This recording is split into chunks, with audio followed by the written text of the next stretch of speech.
Okay, good morning, guys. So, I'm going to play more of the conversation with Ronnie Watts. And this part, I'm just going to focus on what he has to say about the plea deal, how him and Cindy were talking to him about the plea deal. And he does go in a little bit about Nicole Kessinger, NK, whatever you want to call her. So, I'm going to play that for you. And then there'll be another smaller clip of some extras that he throws in about Cheryl and Cadle. And then the last part I'll play out of this call will be he'll talk about how it happened when he went there, like when he first got the call, Shannon and the girls were missing, and how the Ruziks were kind of treating him and what they were saying. So I'll break it all down and put it out today in the sections, and then I'm going to just go ahead and just put the entire call out without my commentary on there, so that'll be out there too. And so here we go. Here, just like this, you can click on YouTube, I can click on mine, and about every third or fourth thing that pulls up something about Chris. Somebody's doing some type of podcast or comments or something about something. Yeah, just like J for Justice, Plunder, the other one, 411, all these other. I don't watch any anymore. I'm trying to tell Cindy to stay off of it, which hopefully she does. I don't know what she does when I'm at work. There's so many unanswered questions about this from day one, just like when we was talking to him before the plea deal. Cindy, in so many words, said, "Chris, if you did not do this, do not plead guilty." So he said, "Mom, I made my decision." Because all the defense team, the times we did get to talk to him, we never got to talk. Okay, so that is something that's always kind of stood out to me as weird also, because he doesn't, well, I did it, Cindy says, if you didn't do this, don't sign the plea deal, like, don't confess to it. But his response to me is a little weird. Instead of like, well, Mom, I did do this or whatever, not, I made up my mind, this is what I'm going to do. That's weird, right? At least to me, that's weird. Talk to Chris and tell me, "Chris, if you did not do this, do not plead guilty." So he said, "Mom, I made my decision." Because all the defense team, the times we did get to talk to him, we never got to talk to Chris from the time he was arrested until the fourth plea deal. Excuse me. All did. So again, he was arrested, so they got to talk to him then, right? But from the time of the arrest to the plea deal, 93 days, let's not forget, 93 days they were kept from talking to Chris. And I don't know why. I haven't seen that before on other cases. So 93 days they were kept away from their son, couldn't speak to him. After that 93 days, Cindy and Ronnie and Jamie were advised, okay, you can talk to Christopher, but you cannot talk about the case. Do not bring up the case. Now again, that's fucking weird, right? So I don't get it, but they'd ever say was, because all the defense team, the times we did get to talk to him, we never got to talk to Chris from the time he was arrested until the fourth plea deal. Excuse me. All they'd ever say was, "We're just trying to save his life." And just like they kept saying, "Well, it don't matter if it's 1 or 3, you're still going to get life." That's all they had in his mind. It don't matter if it's 1 or 3. Yeah, she is a...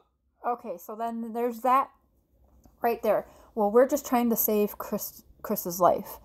You really think that if they thought he killed his pregnant wife, the unborn son, and his 2 daughters, that they'd give a shit about his life? I don't think so. So again, that's off to me. And why would they say over and over, it doesn't matter if he killed 1 or if he killed 3, he's still getting life?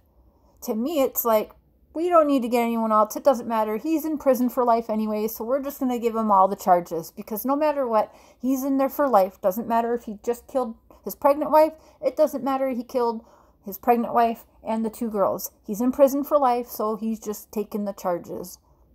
Ain't that fucked up? 'Cause that's what I'm getting from it. That just does not make sense. So let's keep your parents away from you for 93 days. And then tell you are not allowed to discuss the case with your parents, okay? And then to say over and over, it doesn't matter if he killed 1 or 3. He's in prison for life now, so it doesn't matter. Who cares, Ronnie? It doesn't matter. Just deal with it, because he's going to be in there for life. Well, that's not how it works. That's not proper justice. It does matter. It does matter if he killed 1, 2, or 3. Because if he only killed 1, which would be the wife, are you telling me it's okay that there's child murderers out there walking free? But it's okay because Chris is already in prison for life, so it doesn't matter. Get fucking real. She was in some type of just trying to save his life. And just like they kept saying, well, it don't matter if it's 1 or 3, you're still going to get life. That's all he had in his mind. It doesn't matter if it's 1 or 3. Yeah, she was in some type of herbs and whatever rocks, all this other crazy shit going on. I don't know what all she was into. Because I think he was supposed to see. He saw her in the night before or that night. But he said he had like 100 or something minute phone call with her that morning, that night. Yeah. He don't even know what the conversation was about. And her phone pinged in Frederick that morning around 6. And she didn't live nowhere close to that. She didn't go that way to work. There's so much shit that's crazy about this. I don't, between me and you. That is something that's crazy about it. That people are just assuming. You got detectives that are just assuming, or they don't care. Well, Christopher's in there for life no matter what, because he's going down for killing his pregnant wife, so it doesn't matter if he killed the kids or not. Are you fucking kidding me? And yes, why?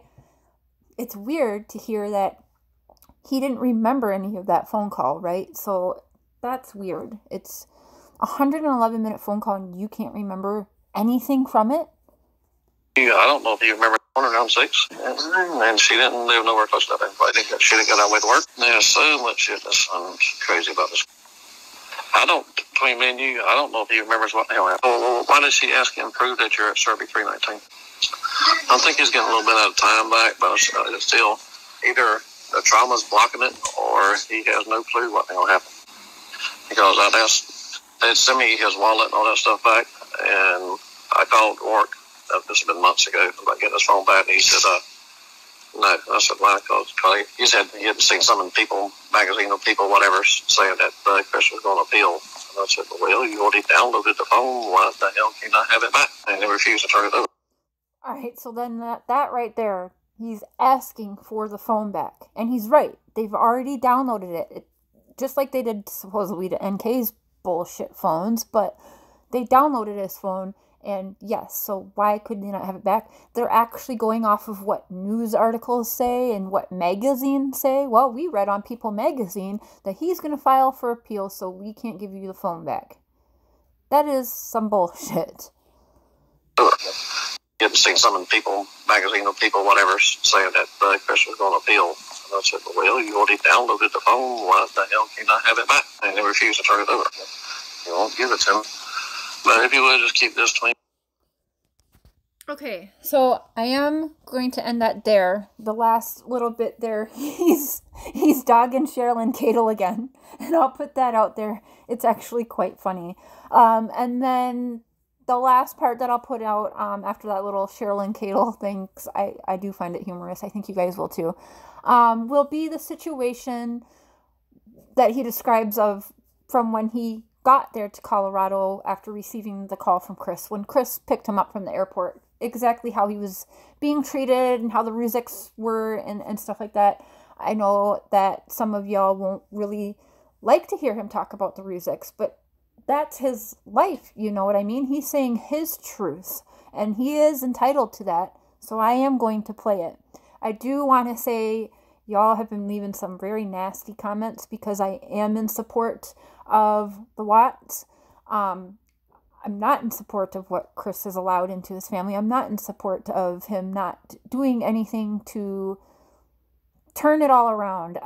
Because either way, whether he killed, we'll go with 1, 2, or 3.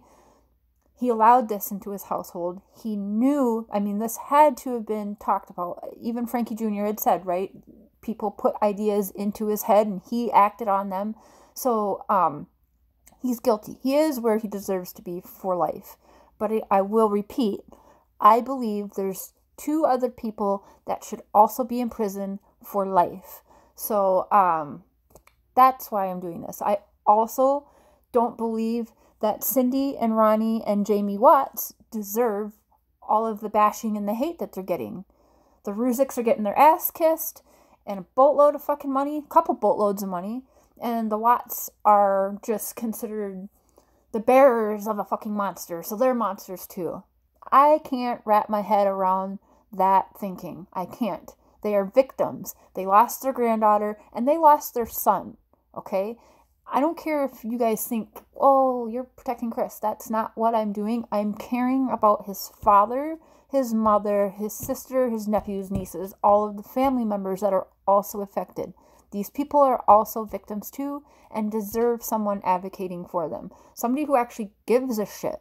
So I'll put the rest of the call out, and then I will put the call out without my commentary so you guys can just listen through without my crazy voice on there, okay?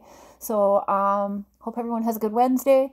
Don't forget Mr. Cher is doing a live stream tomorrow night for New Year's, and I will be there, of course. So, love y'all. Watch for the rest of this call with Ronnie, and I'll talk to you guys soon. I probably will stream tonight with Amber and Shan and Mr. Cher as well, and we can discuss this if you guys want. So, love y'all.